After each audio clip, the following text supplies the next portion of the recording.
This episode is brought to you by MGM Plus. From and its Horrors returns for season 4, centered around a town that traps all those who enter. Terrifying creatures that come out at night.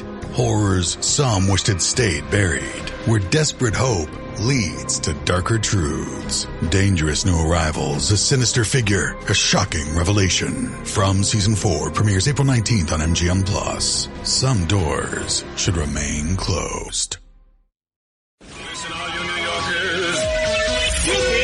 Okay, we're looking around. This is the 77 WABC minicast. So, one of the key points to the stock market and the economy, which most economists don't understand, so-called demand-siders, is the importance of profits. Profits are the mother's milk of stocks. Profits tell you whether the company's making money or not. And if they're making money, they can hire. They can produce goods and services and pay wages and help families with their income at the kitchen table. But profits are very, very strong. And that's an important part of the stock market rally, in addition to all the goings-on in the Strait of Hormuz and oil prices and the war. We're still going in the right direction. I mean, the blockade is going to eventually take its toll on Iran. But anyway, let's bring in John Carney, Breitbart news editor for economics and finance and co-author of the Breitbart Business Digest. I happen to know that he snuck a few days off, but I know that he's ready to rock and roll. You know, there's a couple of things I want to talk to you about, John, but one of them is early numbers coming out in the first quarter for profits are really huge, up 30-40%. And that's one of the drivers. But, you know, the model itself is so interesting to me. So economists always start with consumer spending and demand and stuff.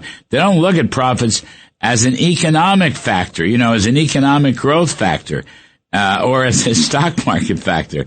But they should, because you can't have a healthy business that's not making money. That's right. You're also not going to hire people, which means people won't have money to spend because they don't have jobs. You're not giving people raises. All of that comes from profits. You're absolutely right. We had a very good the last quarter of 2025, even though the total economic growth, GDP numbers weren't very high. A lot of that had to do with the government shutdown. The profits were good. The numbers now are looking very good for this year. Just the kind of standard Wall Street projection actually is very good. And I think that's actually understating how good things are going to be. I think Morgan Stanley has S&P 500 profits rising 17% in 2026. That's a good number.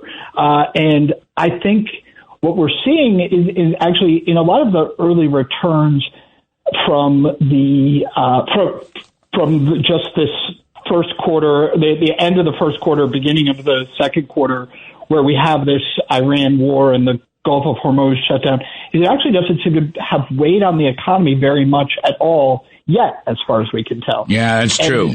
Yeah. And it's wrapping up quickly, which is, the Strait of Hormuz is open, as President Trump said it would be, which means that the impact will be very low once that starts flowing through. Well, we don't know that quite yet because the events this morning, the Iranians start shooting down tankers again. So I don't know whether the Strait of Hormuz is opening up or not, but the bigger point is just how resilient the economy is and how profitable it is, how much productivity it has. Let me ask you another thing. It's in your absence this week, I was interviewing John Yoo, YOO, the lawyer, constitutional lawyer, who I guess worked for George W. Bush. He's out teaching at Berkeley, UCal Berkeley Law School, Bolt Law School. And we're talking about your favorite subject, John, and that is Jay Powell and the Fed and Kevin Warsh, and right. Whether Jay will ever be Fed chairman for life. Here's the gist of it. This is you. This is him talking, and he said it on the air. If the Justice Department asks an agency for documents, the agency has to give it to them. Now, in this particular case, there's no criminal charge. They just asked for documents. And the Federal Reserve lawyers continue to refuse to provide the documents. You can't do that. It's part of the executive branch. You've got to pony up what they're asking for. Either that or, find a very good reason not to. And you said that if they continue to withhold these documents, which presumably have to do with the cost overruns, I don't know why that's such a big deal. I don't know what the Fed is hiding. Who knows? But you could fire the head of the agency for cause. In other words, it's not the cost overruns. It's not necessarily a criminal charge. It's the fact that you don't comply with the Justice Department's request for documents that could conceivably allow the president to fire the Fed chairman for cause. The cause here would be disobeying an executive branch order. What do you make of that? I think that's absolutely right. It's very strange. The Fed seems to be invoking something that has never been invoked before, which is its own version of executive privilege. Yes. And that's wrong. They don't have that. The different branches of government have that against each other. So Congress can say some things are privileged against the executive branch or against the judiciary. Judiciary has lots of things that are secret. The executive branch, when Congress asks questions, can say, no, that's part of it.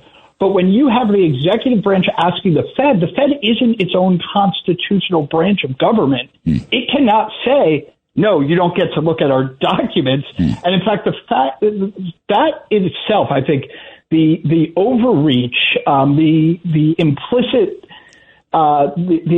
invocation of a non-existent privilege is a good reason to investigate. Why are they? People aren't asking the right question. Right. Because why wouldn't the Fed comply? Why, if they have nothing to hide? And I'm not sure they do. As you said, it's just about cost overruns on a building. Why wouldn't they comply? It doesn't really make sense. It seems maybe it's just Powell's stubbornness. He didn't. But look, there are grown-up lawyers at the Fed. It's not all just Jay Powell. They should have been telling him, hey, look, we should turn this stuff over. They want to look at it. We didn't do anything wrong. Turn it over to them. What are they going to do with it? John Yoo was saying, next thing you know, the SEC won't comply, the FTC, the Treasury Department. In other words, you'd have complete chaos in the executive branch. You can't do this. And that's right. And no one's charged the Fed with anything. But what are they hiding in these documents? It's the strangest story. That's the principle of it. You follow? It's not about Jay Powell. It's not even about Kevin Warsh. Everybody wants Warsh to get in. It's about the withholding of these documents. And you cannot do that. How do you hold any branch of government accountable if they say, no, we're not going to, they're going to tell another part of the government we're not going to show it. So you could have, whether it's the national, the Labor Relations Board, the government is full of these boards. The fact that they're trying to say, no, we won't turn over the document, I think John Yoo is right. That is actually a good reason to be able to remove somebody, because frankly, it is as if they are trying to declare themselves. Look, they're independent in a sense, but that just means they get to decide monetary policy without consulting everybody else. It doesn't mean that they get to run themselves completely unaccountably to either the executive or Congress. I think Congress, actually, the Republicans, look, Tom Tillis doesn't like that Jeanine Pirro had said subpoenas. He should actually hold a hearing and demand all of those documents himself. Right. That's the right way to do it. Senator McCormick, Dave McCormick, said that on the show. Exactly right. Move the investigation to the Senate Banking Committee and explore that right then and there. And that could be an off-ramp for Tillis.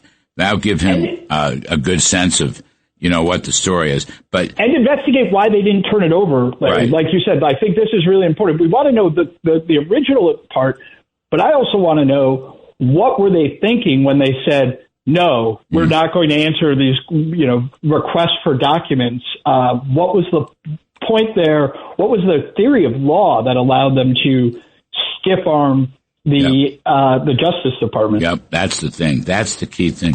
Because if they do it, John, everybody will do it.